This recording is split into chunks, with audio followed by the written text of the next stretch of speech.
So we are going to talk about catabolism of heme into bilirubin, and you know that in our body, red blood cells last for about 120 days, and so after the 120 days, they are being recycled, and in the process, there's a yellowish substance form, which is the what bilirubin. So that's what we are going to talk about here. And you know that heme is an iron-containing compound found in hemoglobin, myoglobin, and various cytochromes. And we know that the function of heme is for what oxygen transport and also what electron transport. You understand? And you know that the structure we have the porphyrin ring, which has an atom ion in its what center. So going into this a general introduction or overview of the heme into what, or the overview of the catabolism of heme into what bilirubin. Thank you.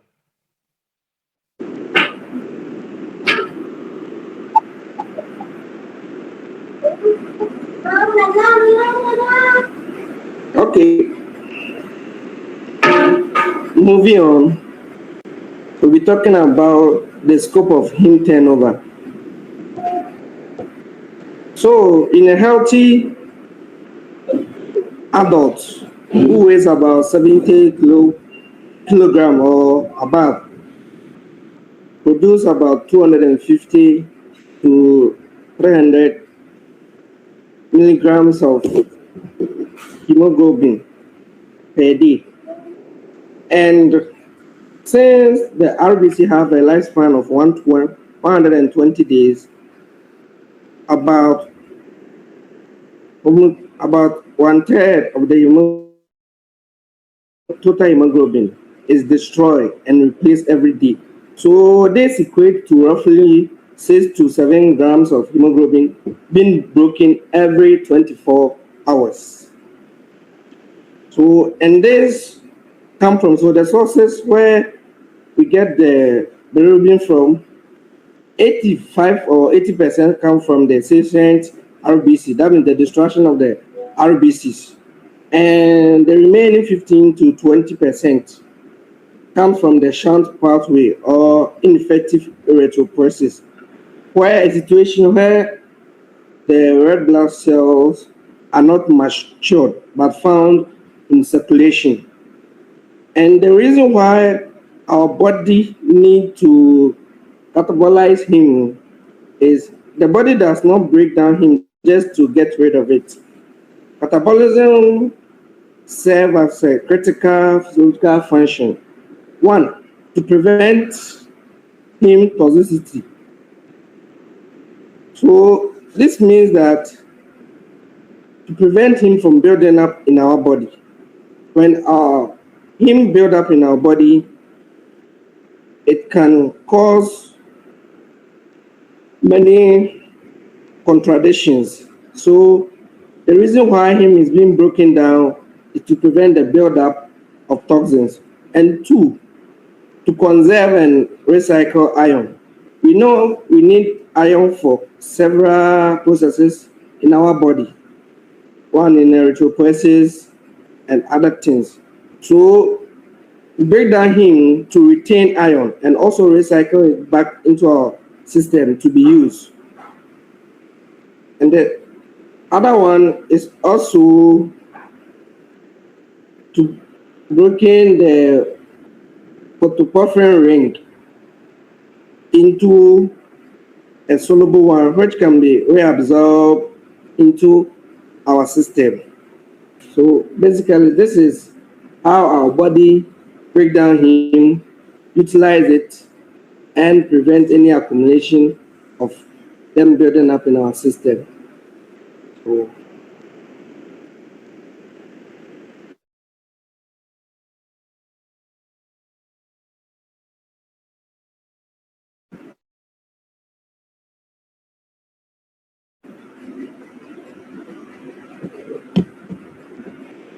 So moving on, we know RBC have a lifespan of 120 days. After that, they break up and then lose their integrity and they are also recognized by the macrophages in the spleen, liver, and the bone marrow. So for him, we have component of the hemoglobin. We know we have the heme part and the globin part. The globin part will be broken down into amino acid, then recycled into protein synthesis. Then also iron will also be released for other processes and the rest. Then the protoporphyrin X, IS, which is a substrate for the heme to be turned into bilirubin. So let's proceed on to the steps after we have gotten the polyporphyrin IS.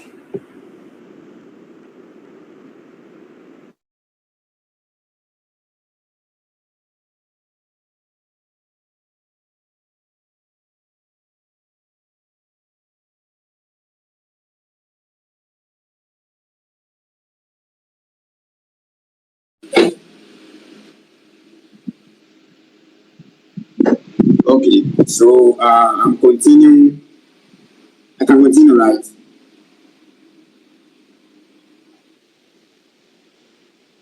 Yo, make not trust.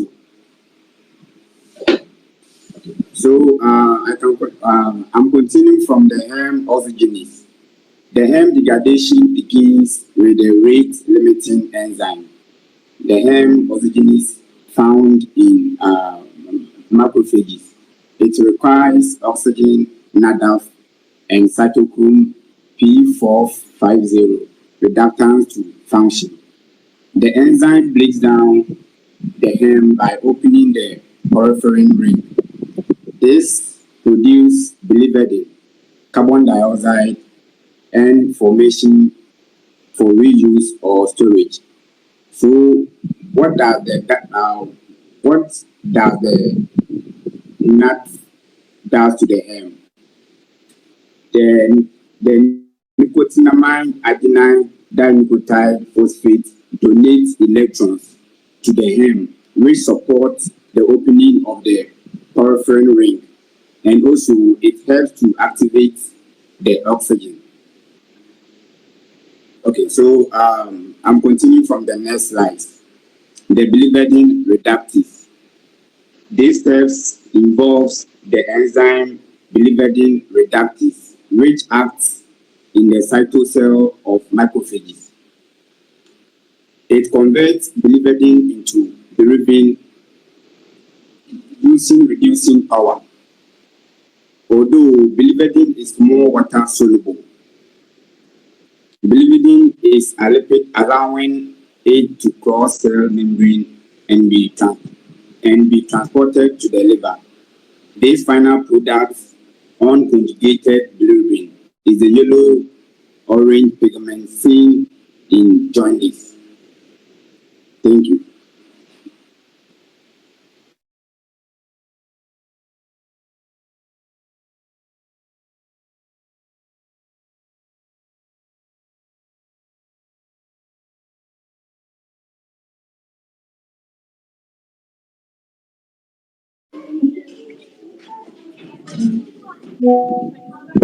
Please, I'll Okay, continue. so I'm continuing from where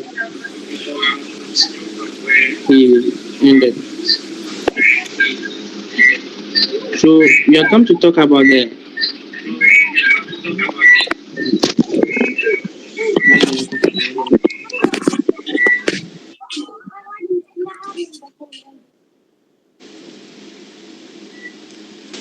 sorry. Okay, so we are come to talk about um how the bilirubin is being transported. So the bilirubin, an unconjugated bilirubin is lipophilic. So when you say something is lipophilic, that means that a lipid that doesn't penetrate through the cells or the membranes easily. So it will need a transport protein. That is a transport protein.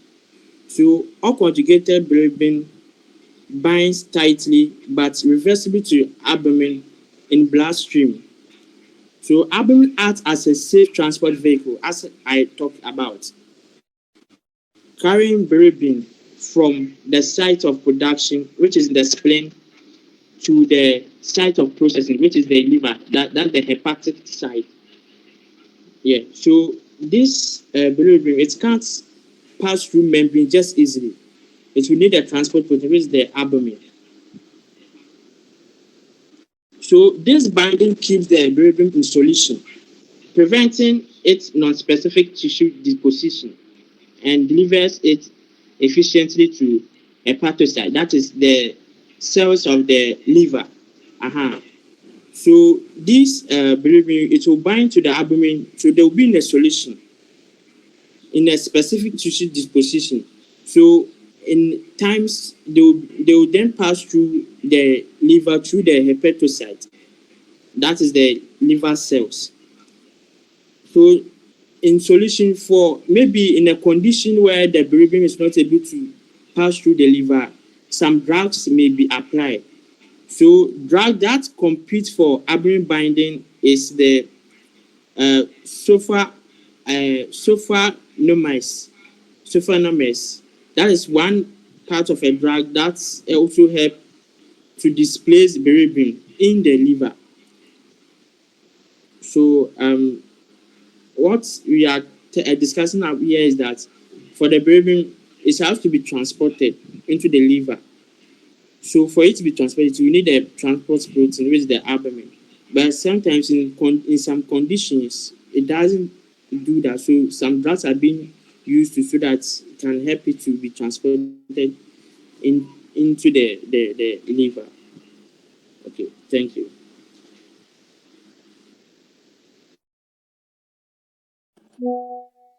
Okay, so continuing from where my brother ended, he was talking about how the albumin gets into the hepatic. So that's the hepatic uptake. How the albumin gets into the hepatocyte is what we are going to talk about here. So the delivery of the bilirubin into the hepatocyte. The albumin bilirubin complex travels to the liver sphenoids and passes through the fenestrated endothelium, coming into direct contact with the hepatocyte microvilli in the space of DICE.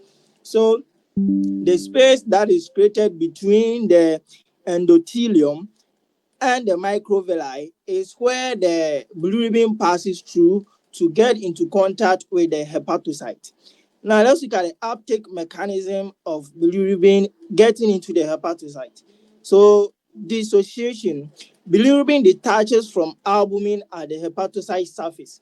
So the bilirubin detaches itself from the hepatocyte surface.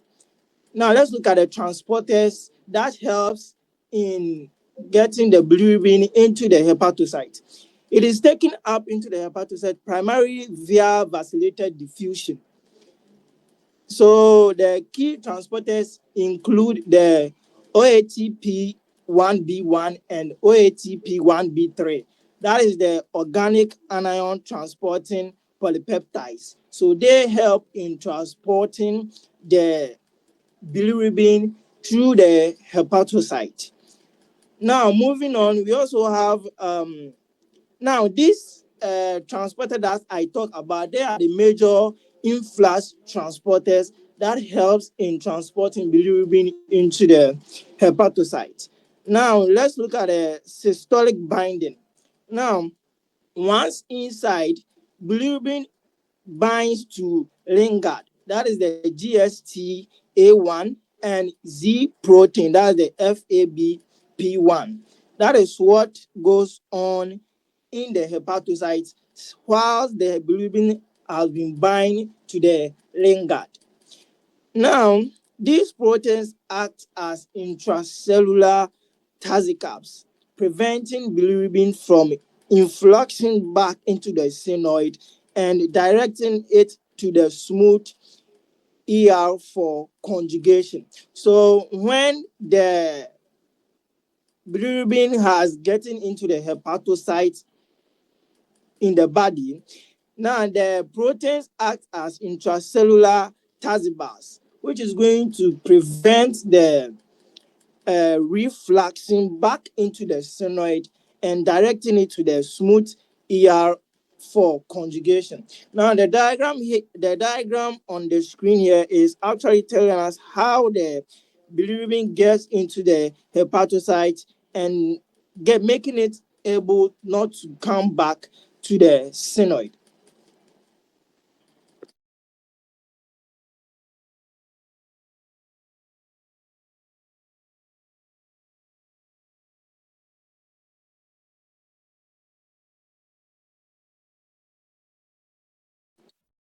All right, so moving on again, we are looking at conjugation, making it water soluble. So the goal of us making water soluble in conjugation here is that to convert lipophilic unconjugated bilirubin into a water soluble, excretable form.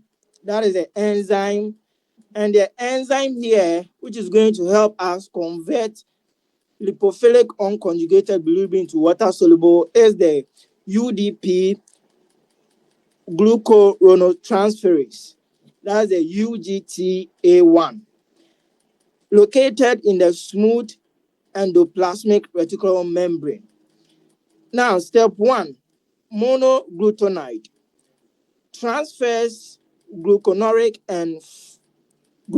acid from UDP gluconoric acid to one of the propanoic acid side chains of bilirubin. Now, the product here is the bilirubin monogluconoride. That is what is going to be produced when the UGTA1 transfers glucanoic acid from UDP glucanoic acid. Now, step 2, we have the gluconoid. That is a second UGTA1A enzyme. As another glucanoic acid to the remaining propanoic acid group. So the product which is going to be made here is the bilirubin diglucuronide. That is the conjugated bilirubin. Now, the result from what is going to happen in the conjugation process is the addition of gluconic acid and disrupt the internal hydrogen bonding of bilirubin, creating a polar water-soluble molecule that can be actively transported into the blue caniculus. So when this conjugated or the conjugation occurs, whilst the transporters are able to, or the acids here are able to add on the bilirubin, it ends up adding gluconic acid which disrupt the internal hydrogen bonding of bilirubin, creating a polar, which is going to make the water soluble process that we are talking about here.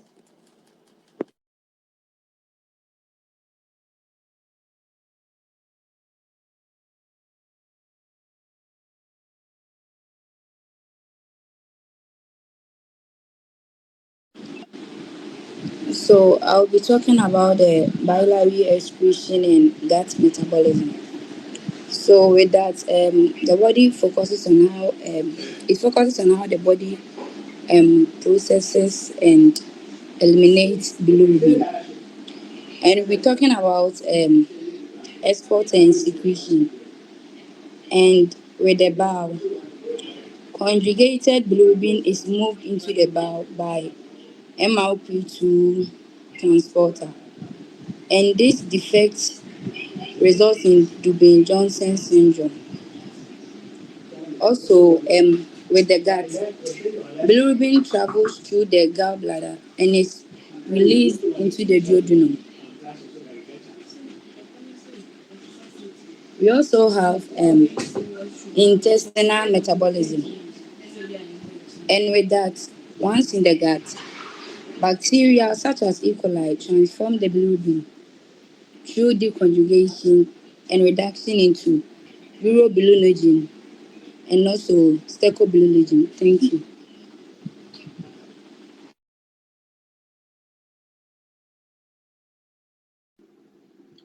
All right. We are now coming to look at the clinical correlation after all the failure of this pathway. Okay. So let's begin. When the pathway fails, we classify the disruption based on where the bottleneck occurs, and we have the three ways. We have the pre-hepatic, the hepatic, and the post-hepatic.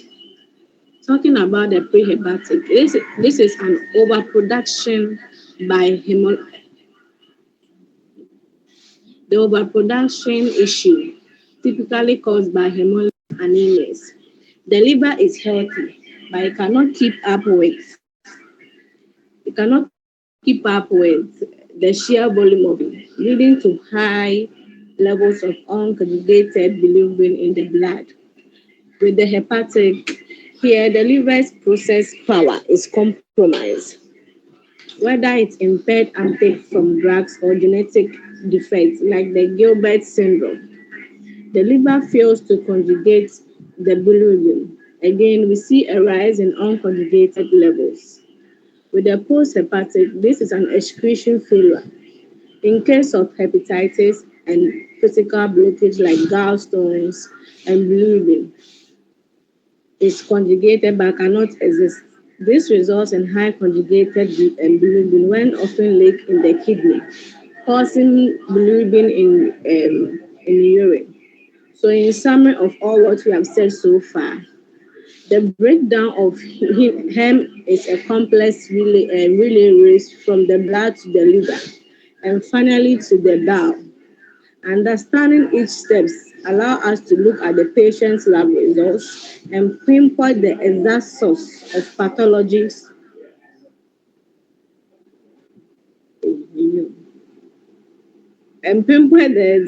of the pathology. It is a perfect example of how appreciating normal physiology provides the necessary insights in treating clinical conditions. Thank you.